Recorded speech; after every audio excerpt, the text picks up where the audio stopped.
I bet I can illustrate the social stratification of a Parasite without saying a single word about its plot and characters. That's because Parasite resembles the social structure of the dystopian world of 1984, and it's actually scary. We will break down all aspects of the social division in Parasite, which include general responsibilities, wealth, intellectual capacity, social mobility, and philosophy. Huge exclamation mark! There will be a lot of spoilers for Parasite and 1984. Now when you are warned, stay tuned and roll the intro. Don't forget to join our family by subscribing to the channel. It would significantly help us to grow. We show that films are more than entertainment. Be one of us.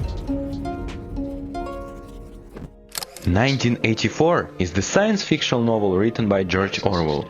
It takes place in the dystopian totalitarian version of a world, ruled by a government party called the Party, which is supposedly run by a man named Big Brother. The Party possesses control over every aspect of human life, from rewriting the history, knowledge and language to deciding the way you are allowed to think and feel. The novel features many profound characters, but the ones we're going to talk about are Winston Smith, O'Brien, Julia and so-called proles. Ultimately, each represents a certain member of 1984's social structure, consisting of the inner party, outer party, and proles. General responsibilities.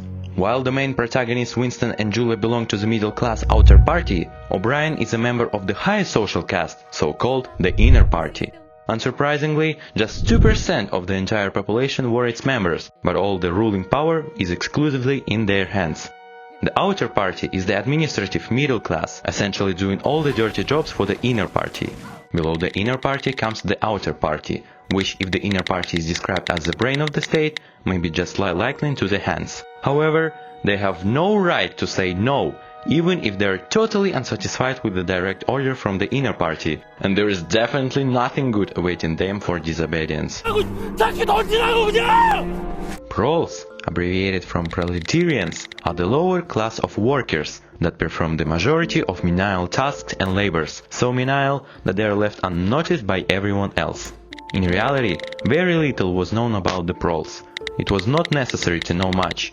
So long as they continued to work and breathe, their other activities were without importance. On the other hand, middle-ranking workers take the responsibilities of their bosses from the highest group. The outer party is not seen as equals to the inner party. But whereas their work is at least valuable for sustaining the living condition of the inner party, proles toil in absolute obscurity. The party slogan even states proles and animals are free, meaning that they aren't treated as humans. The work proles perform is a metaphor for doing the task so menial that everyone assumes that it happens naturally. 1984 established the idea of the artificial class. Both the middle class and proles significantly differ in their responsibilities before the higher class, but the quality of living is actually almost the same. The middle class has a fake feeling of living above the ground as free people, but in reality they are still under it. In other words, two main social classes of this version of stratification are the lowest and the highest, not the middle one as you could suggest. The middle class artificially exists solely to perform the job of the highest class, while having almost no privileges for its seemingly higher position. It's been seen in their economic status. Wealth.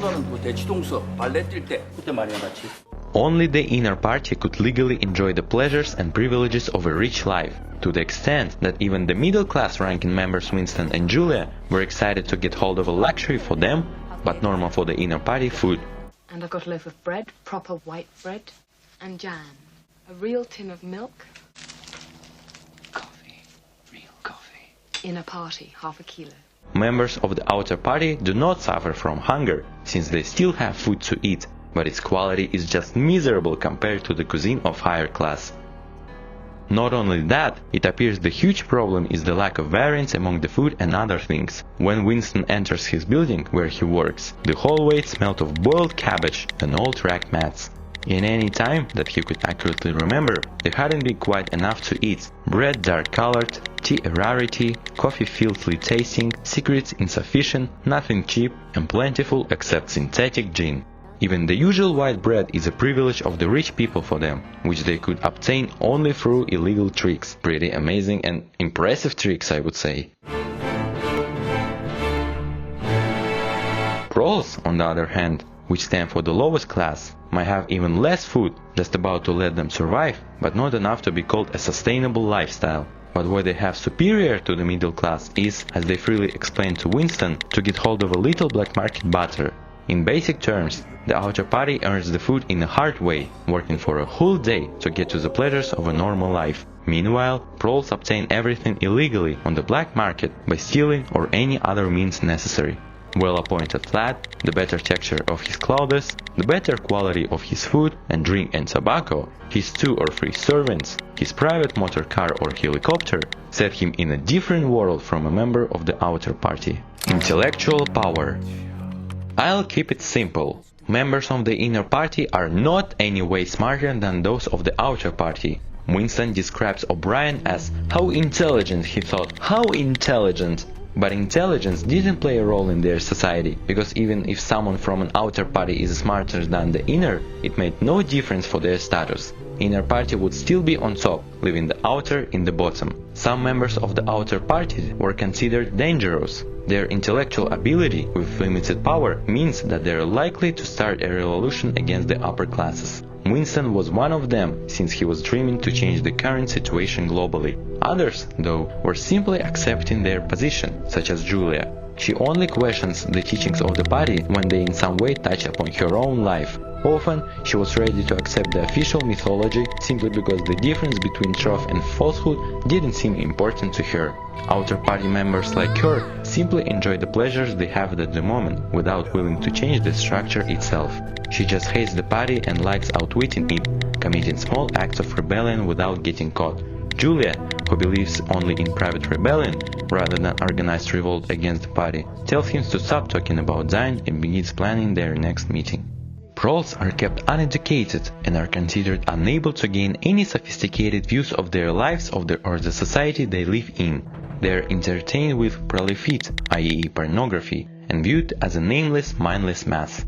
Heavy physical work, the care of home and children, and above all, gambling filled up the horizon of their minds. But it's believed that they are the ones who can change the whole structure. If there was hope, it must lie in the proles, because only there, in those swarming disregarded masses, 85% of the population of Oceania, could the force to destroy the party ever be generated.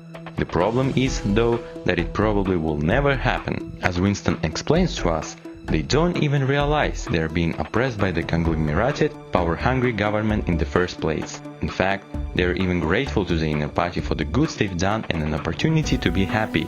The proles, normally apathetic about the war, were being lashed into one of their periodical frenzies of patriotism.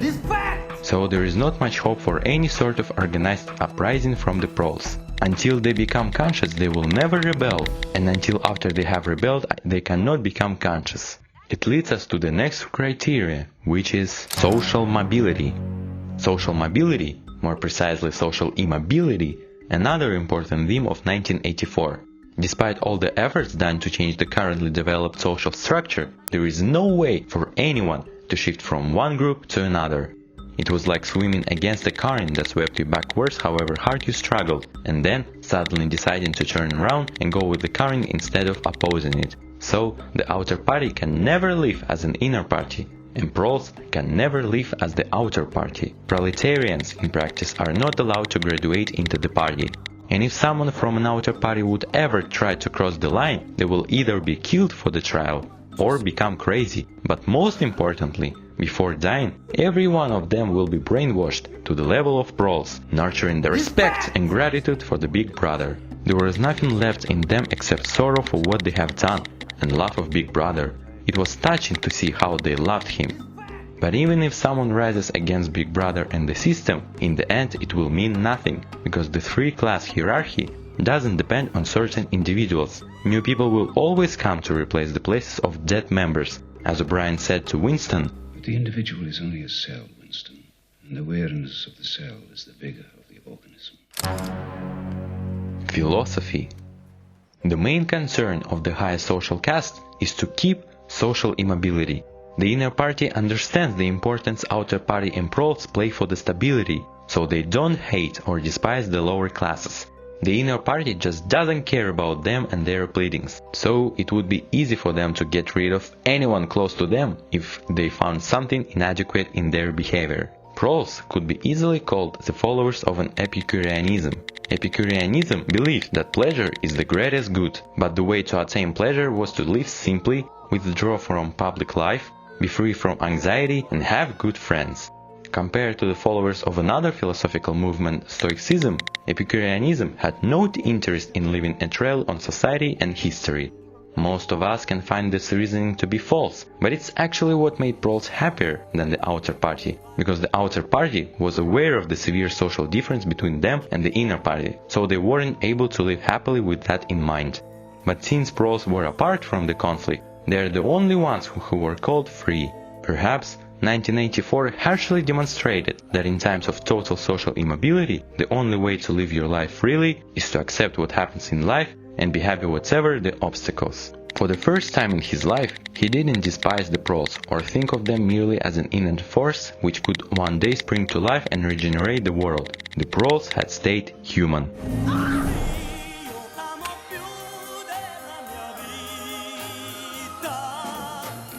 Thanks for watching the video. If you enjoyed it, hit the like button and subscribe to not miss anything new. Share your opinion about 1984 in the comments, and don't forget to check out my other videos by clicking on the links in the description or the upper right corner of your screen. So long, and thanks for all the fish!